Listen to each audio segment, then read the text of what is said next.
You know, when you really start digging into Alibaba, it's kind of like you're uncovering like a whole hidden world. Everyone always says Amazon of China, right? But we're going to go beyond that today in our deep dive Yeah. into Alibaba and really uncover what makes this company tick. Yeah. And it's really fascinating. Like, just think about this. Alibaba started in Jack Ma's apartment Wow. in 1999. Humble beginning. Humble beginnings, right? Yeah.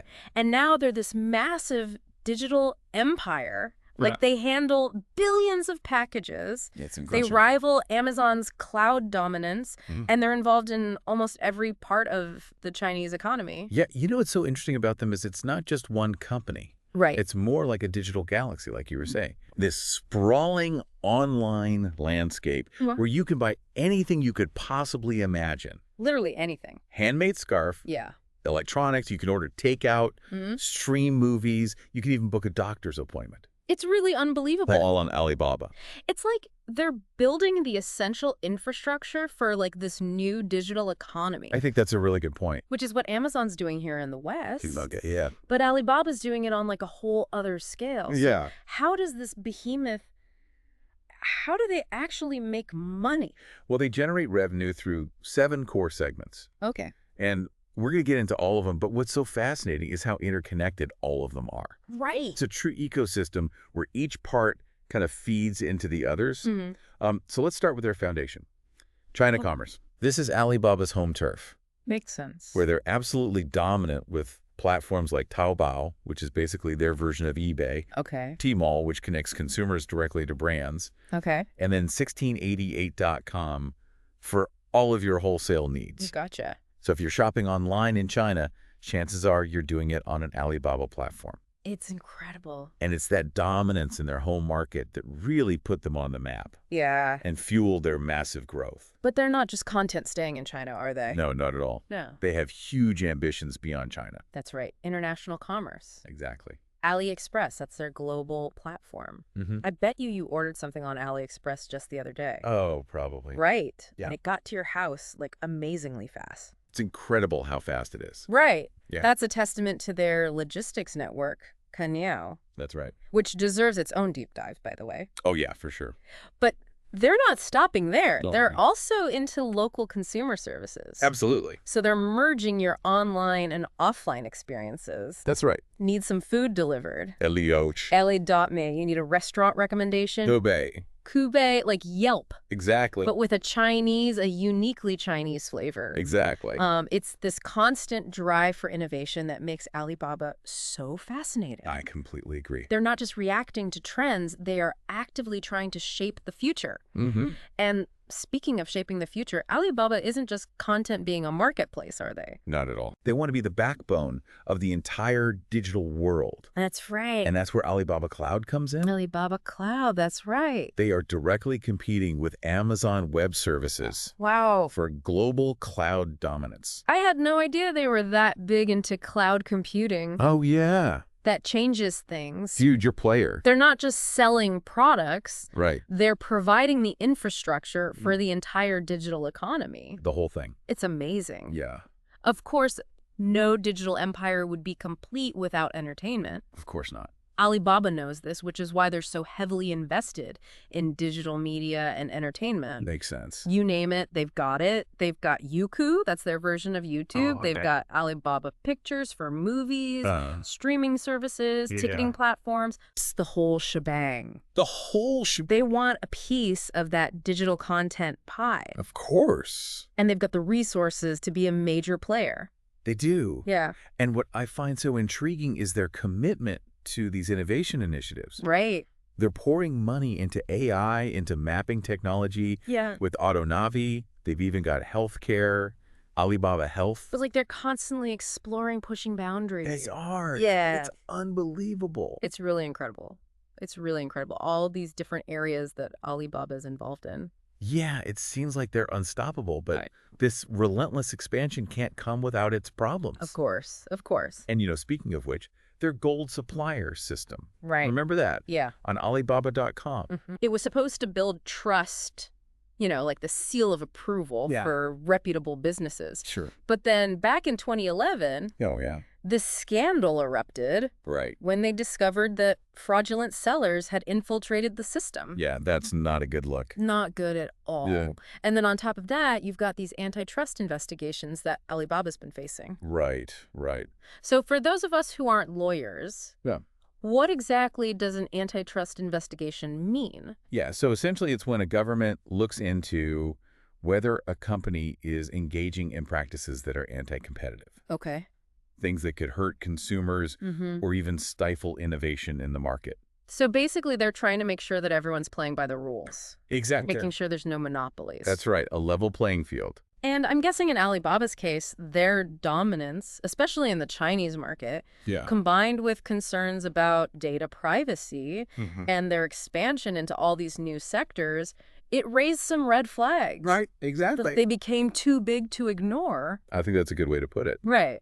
Yeah. But even beyond just like the legal issues, Yeah. this whole thing really just highlights how hard it is for these online marketplaces. Absolutely. Right? Like, how do you find the balance between growth Yeah. and security? Just huge challenge. How do you maintain trust? How do you maintain transparency Right. when you're dealing with billions of transactions? Billion. This global network of buyers and sellers. And it's a question that comes up again and again. It does, Yeah. especially with Alibaba's very unique relationship. Oh, absolutely. With the Chinese government. We can't talk about Alibaba without talking about that political backdrop. Especially with those recent crackdowns on China's tech sector in general. It's like their story is intertwined with the story of China's economic and technological rise. Yes. They're like a symbol of China's ambitions on the world stage. Right. And that support from China comes with a certain level of government oversight. Of course. And that oversight has been intensifying recently. It's a tough situation to be in, right? It is. Because Alibaba wants to be innovative. They want to grow. They want to expand, but they have to operate within the bounds set by the Chinese government. Exactly. Those are the rules of the game. And it seems like those bounds are getting tighter.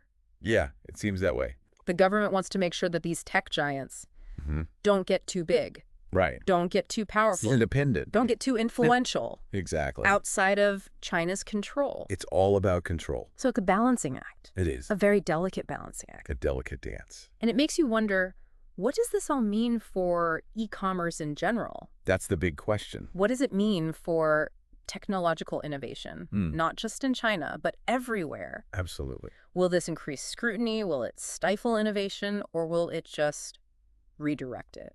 It's a pivotal moment, Yeah. It could really shape the entire trajectory of the tech sector in China. And that's where Alibaba's recent restructuring comes in. Right, right. They're splitting the company up, 6 independent units, each with their own CEO. separate boards. Do you think this is a way to kind of, I don't know, appease regulators maybe? I think it's a definite possibility. Yeah. By dividing the company, it makes them look less like this giant monolith, Right. less vulnerable to those accusations of having a monopoly. Right.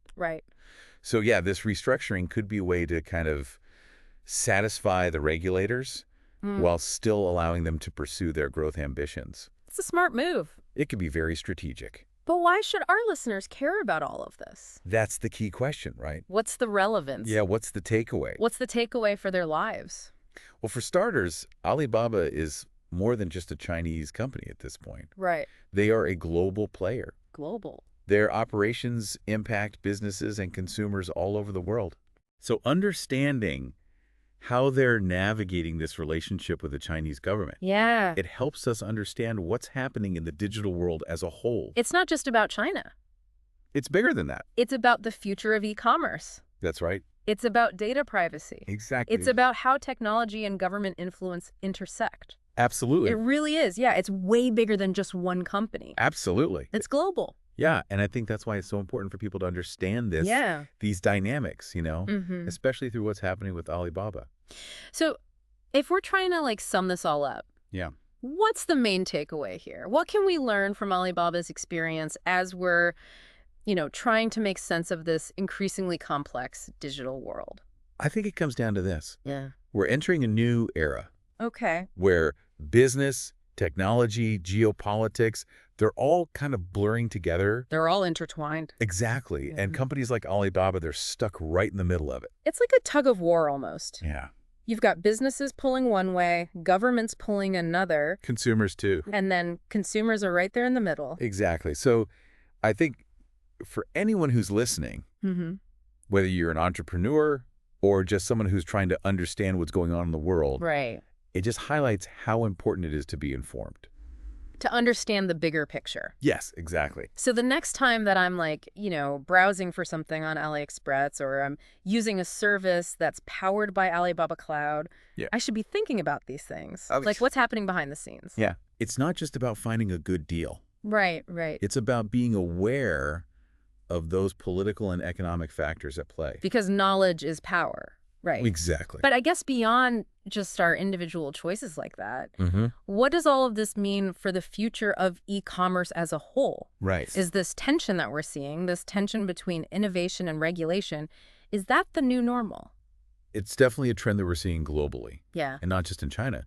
Governments everywhere are trying to figure out how to deal with these tech giants. Because they have so much power. They have a lot of power, and they have the potential to affect so much. National security, the economy, everything. Absolutely. It's all connected. So it sounds like it's this constant balancing act, It is. trying to allow innovation, but also protect your own interests. Yeah, and how that plays out is going to determine the future of e-commerce. It'll determine how goods and information move around the world. The whole thing. It's huge. Yeah, it's a global game changer. Alibaba's story is really fascinating. It is. It's a great example of all of these things they've been talking about. And we're not even at the end of it yet, right? It's No. still being written. It's evolving. I mean, look at their recent restructuring, Yeah. splitting the company up into these 6 independent units. Adds another layer of complexity, doesn't it? For sure. Yeah.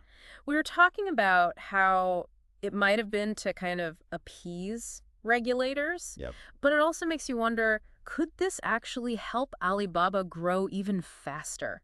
That's a really interesting question. Could it actually help their global ambitions? It's possible. Because now they're not just one big company that everyone's scrutinizing. Right. And these smaller units, they might be more agile, more adaptable. Right, they can focus on specific markets. It Yeah. can be more innovative. It's going to be really interesting to see how it plays out. Do you think this could be a way for them to compete even more directly with Amazon, with Microsoft? I think it's definitely a possibility. Yeah. It's impossible to predict the future, Especially in tech. especially in the tech world. Things change so quickly. But that's what makes it so interesting. It definitely keeps things interesting. So for all of our listeners out there, keep an eye on Alibaba. Their story's not over yet. Not even close. No. It's a fascinating look into the future of e-commerce, technology, even geopolitics. All of it. Yeah. If you want to understand what's happening in the world today, you need to understand Alibaba. Absolutely. It's been a great deep dive today. Yeah. Thanks for having me. I've gone way beyond just the headlines. We've explored the challenges, the opportunities. The complexities. I know I've learned a lot. Me too. Hopefully our listeners have too. I hope so. That's important stuff. So as we wrap up here, what's the one thing that you really want our listeners to remember from today? Stay curious. Okay. Stay informed. Because in the digital age, Knowledge is power. knowledge is power, that's right. And sometimes all it takes is a deep dive to kind of illuminate the path ahead. I like that. Thanks for being here. Thanks for having me. Until next time, keep exploring, everyone.